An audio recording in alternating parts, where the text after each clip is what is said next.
mungkin mayoritas di sini, kalian minoritas itu. Karena orang merasa aneh ada Rocky Gerung di sini. Dan ini sebetulnya ILC. Ini Luhut Club. Dan secara intuitif saya tahu bahwa yang berkumpul di sini menyebabkan bangsa ini surplus IQ.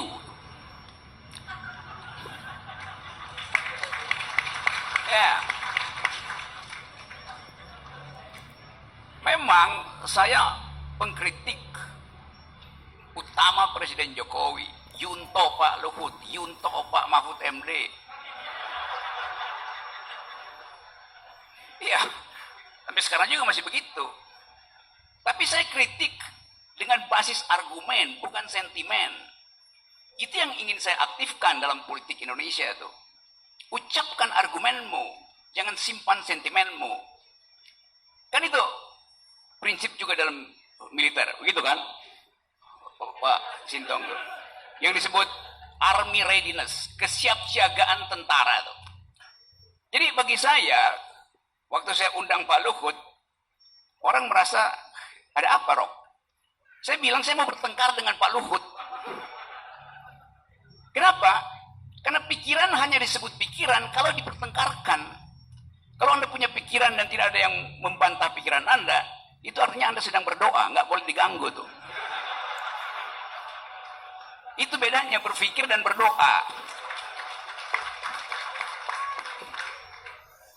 Jadi saya membaca buku itu dan saya terpukau dan terpikat dengan perspektif kita yang adalah keponakan dari Pak Luhut. Buat catatan kaki, saya kenal Gita ketika dia masih bayi itu. Saya kenal Pandu ketika dia masih kecil dan nakal. Dan sekarang tambah nakal dia. Jadi saya akrab dengan keluarga ini. Pak Syahrir itu teman diskusi saya. Pak Syahrir itu kalau berdebat dengan saya itu sampai, lu gila, lu salah. Tapi itu tradisi di kita. Jadi saya sebetulnya terbawa pada tradisi keluarga Dr. Syahrir. Itu udah begitu loh. Karena itu kemudian saya berupaya untuk memahami watak Pak Luhut. Bukan apa yang ditanya oleh wartawan, tapi apa yang diterangkan oleh kita tuh. Kita menemukan satu ide yang nggak pernah dilihat orang, bahwa leadership itu diuji 2 kali di publik dan dalam batin diri orang itu. Dan itu yang menerangkan pada kita bahwa kita butuh orang yang paham tentang arah, tapi sekaligus mampu untuk menyusupkan dimensi emosinya pada tim. Dan saya kira Pak Luhut membrief timnya yang pintar-pintar itu bukan sekedar dengan logik, tapi juga dengan passion. Sehingga saya terkejut kok Pak Luhut ada 3 perempuan yang mengasuh kementerian itu dan menghasilkan kebijakan yang ethics of care dalam teori feminis namanya. Kan kita mengasuh soal COVID kemarin, itu seolah-olah kita hanya lihat data yang diucapkan terus-menerus oleh pemerintah begini naik turun, bukan itu poinnya. Tapi diasuh dengan feminist point of view itu. Jadi saya berterima kasih karena ada 3 perempuan pintar yang mengucapkan kembali kepentingan rahim perempuan sebagai pengasuh pikiran bangsa. Itu poin pertama saya. Yang kedua, reputasi Pak Luhut tentu ada di dalam sorotan kamera kontroversi terus-menerus tuh. Tapi kelihatannya dia nggak peduli. Karena dia tahu arahnya. Tadi saya sebut beliau seperti bunga mawar. Sekarang saya koreksi. Dia seperti bunga matahari itu. Kemanapun ditanam, dia akan mencari matahari ke arah timur. Jadi ada yang final pada pikiran Pak Luhut, yaitu bangsa, negeri, persahabatan, etik.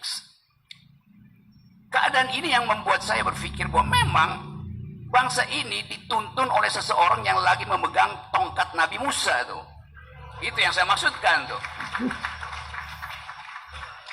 Karena orang membutuhkan perspektif. Nabi Musa tidak pernah menolak untuk memimpin. Kendati dia nggak tahu ini dia bisa belangga itu laut. Dia ragu. Tapi dia tahu dia harus menuju sesuatu. Tanah perjanjian, itu Israel. Kegamangan orang, begitu dapat perintah, dia mesti ukur dulu pasukannya cukup apa enggak. Tapi Pak Luhut menganggap bahwa saya bisa. Karena itu waktu saya bilang, Pak Luhut, Anda sebetulnya bukan sekedar disebut mampu menyelesaikan banyak masalah, tapi tahu apa yang harus diucapkan pada saat orang tidak punya pengertian tentang satu kasus. Ada Pak Mahfud MD, juga teman baik saya tuh. Sama-sama waktu beliau masih pinter,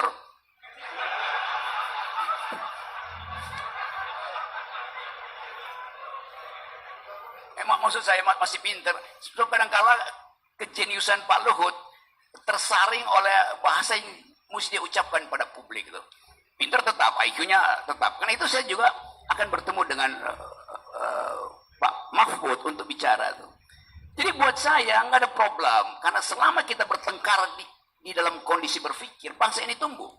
Bukankah pendiri bangsa ini adalah orang yang doyan bertengkar, membaca buku? Kenapa? Haji Agus Salim, Sultan Syahrir, Natsir, segala macam itu orang yang membaca buku dan mampu bertengkar berjam-jam, dan telah bersahabat.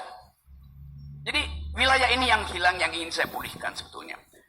Nah, yang terakhir mungkin supaya kita masih bisa bercakap-cakap, tentu ini biografi versi teman-teman dekat. Saya membayangkan ada versi lain, Luhut di mata lawan-lawan politiknya. Yes. Karena buat saya, lawan yang jujur lebih bermutu daripada kawan yang hipokrit. Oke, sebelum